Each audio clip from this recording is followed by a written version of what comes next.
Good morning बच्चों।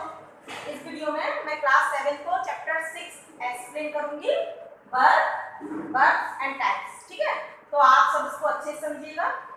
तो शुरू करते हैं वीडियो। देखिए, पहले हम वर्ब जानेंगे कि वर्ब क्या होता है। तो वर्ब जो सब्जेक्ट को डिनोट करे, यानी अगर हमें सब्जेक्ट के बारे में कुछ बताया जाता है तो वो उसकी वर्ब क्या रहती है। ठीक है, जैसे ही इज वर्किंग हार्ड, है ना, वो कठिन परिश्रम कर रहा है। तो इज और वर्किंग जो है वो वर्ब हो। अब कौन सी वर्ब है वो मैं आपको बाद में समझाऊंगी, आप समझ जाएंगे खुद। तो आई होप आपको वर्ब समझ में आ गया होगा। बच्चों, वर्ब जो होती है उसके टाइप्स को मैंने यहाँ मेन पॉइंट्स में लिख दिया है, तो मैं आपको इसी से एक्सप्लेन करूंगी। तो देखिए, सबसे पहले आता है ट्रांसिटिव वर्ब।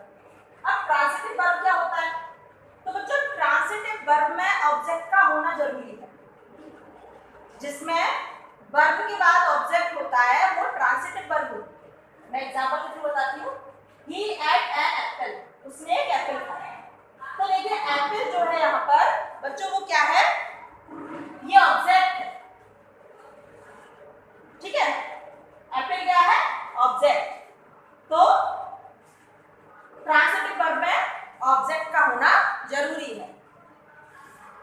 अब ऑब्जेक्ट जो होता है बच्चों वो दो तरीके का हो सकता है, direct object and indirect object. तो आप इसके लिए अपनी बुक खोलेगा, आपको और अच्छे समझ में आएगा। पेज नंबर 31 में मैं आपको ये पहले बोल रहा था कि बुक आप खोल के रखिए जिससे कि आपको समझ में आता रहे चैप्टर में। ठीक है, तो देखिए डायरेक्ट ऑब्जेक्ट क्या होता है बच्चों। अब अगर आपको सिंपल उसमें समझें, सिंपल वे में, तो मैं आपको आपके इजी के लिए बोल देती हूँ कि डायरेक्ट ऑब्जेक्ट आप इस तरीके से याद रखना कि डायरेक्ट ऑब्जेक्ट जो होता है वो हमेशा नॉन लिविंग होता है और इनडायरेक्ट ऑब्जेक्ट लिविंग होता है। डायरेक्ट ऑब्जेक्ट नॉन लिविंग और इनडायरेक्ट ऑब्जेक्ट लिविंग होता है। ठीक है, चलिए, और ये सिंपल मेथड है दोनों को जानने का। मतलब अब आता है बच्चों हमारी इंट्रांसिटिव वर्ब। इंट्रांसिटिव वर्ब जैसा कि ट्रांसिटिव वर्ब थी कि इसके पीछे ऑब्जेक्ट होता है, इंट्रांसिटिव वर्ब में ऑब्जेक्ट नहीं होता। बिना ऑब्जेक्ट के सेंटेंस कंप्लीट हो जाता है, उसमें ऑब्जेक्ट की जरूरत पड़ती भी नहीं है। एग्जांपल देखते हैं। The bird said, the bird said मतलब पक्षी जो है, पक्षी ने गाया, है ना। तो बच्चों सेड क्या है? वर्ब है। और हमारा ये इंट्रांसिटिव सेंटेंस जो है, इंट्रांसिटिव वर्ब का सेंटेंस है ना, ये हमारा सेल पर खत्म हो गया, इसके लास्ट में कोई ऑब्जेक्ट नहीं। तो ये क्या हो गया? ये हो गया इंट्रांसिटिव वर्ब। ठीक है, नेक्स्ट है हमारी इनकम्प्लीट वर्ब।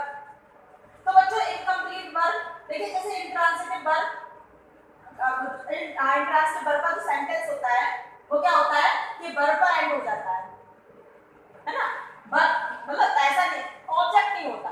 वर्ब का हो सकता है कुछ आए, बट अगर वो ऑब्जेक्ट है तो ट्रांसिटिव होगा, अगर वो ऑब्जेक्ट नहीं है कुछ और है तो वो इंट्रांसिटिव होगा। और इसमें क्या होता है कि हमारा वर्ब पर सेंटेंस खत्म ही नहीं हो सकता। वर्ब के बाद सेंटेंस को कंप्लीट करने के लिए हमें उसमें कुछ वर्ड्स जोड़ने पड़ते हैं, तो वो होता है इनकम्प्लीट सेंटेंस। ठीक है, वो मतलब कि वो वर्ब पर खत्म हो ही नहीं सकता, उसका मीनिंग नहीं निकलेगा कोई। अगर हम उसे वर्ब पर छोड़ देते हैं तो वो इनकम्प्लीट होगा, उसका कोई मतलब नहीं निकलेगा। उसे कंप्लीट करने के लिए फिर हमें उसको कुछ ना कुछ ऐड करना पड़ेगा, तब होता है वो इनकम्प्लीट वर्ब।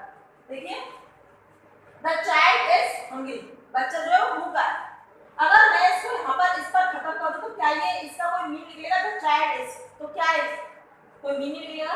तो इसीलिए इसको पूरा होने के लिए भाई इसमें वर्ड तो जोड़ना पड़ेगा, चाहे वो ऑब्जेक्ट हो, कैसे भी ऑब्जेक्ट। ठीक है, तो इस तरीके से ये इनकम्प्लीट सेंटेंस होता है जो वर्ब पर एंड हो ही नहीं सकता।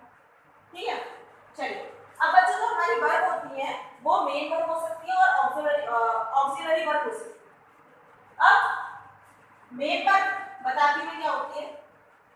देखिए, मेन वर्ब जो हम काम करना है, जैसे प्ले, ईट, बाथ, लर्न, स्लीप, है ना, जो भी हम काम करें, जो भी सब्जेक्ट सेंटेंस में जो काम करता है वो उसकी मेन वर्ब होती है।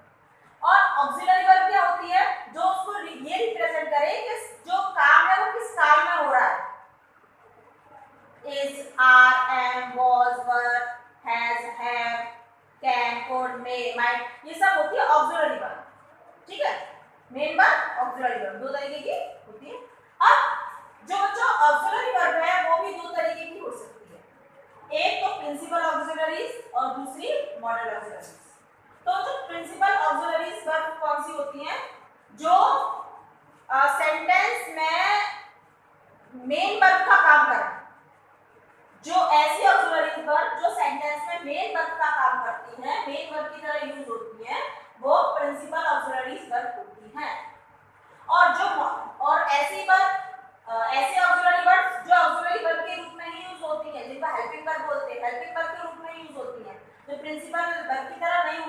मेन वर्ब की तरह यूज नहीं हो सकती, वो होती है मॉडल ऑक्सिलरीज। ठीक है, आप अपनी बुक में इसका और एग्जांपल लिख लीजिए, मैं आपको बता देती हूँ, आपको और अच्छे समझ में आ जाएगा बच्चों। इसके लिए आप पेज नंबर जो है वो 32 बोलिए। देखिए प्रिंसिपल ऑक्सिलरीज, अब आप देखेंगे इसमें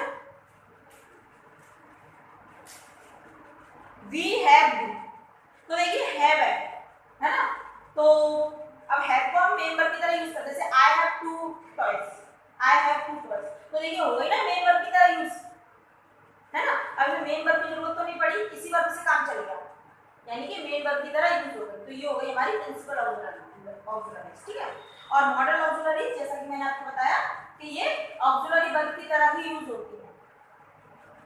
आई होप आपको जितना मैंने इस वीडियो में समझाया आपको समझ में आ गया होगा बच्चों, और अच्छे से बुक पढ़िएगा, बार बार समझिए, एग्जाम्पल लिख के समझिए। ठीक है, इसका जो आगे का चैप्टर है वो आपको नेक्स्ट वीडियो में एक्सप्लेन करूंगी। चलिए, थैंक यू।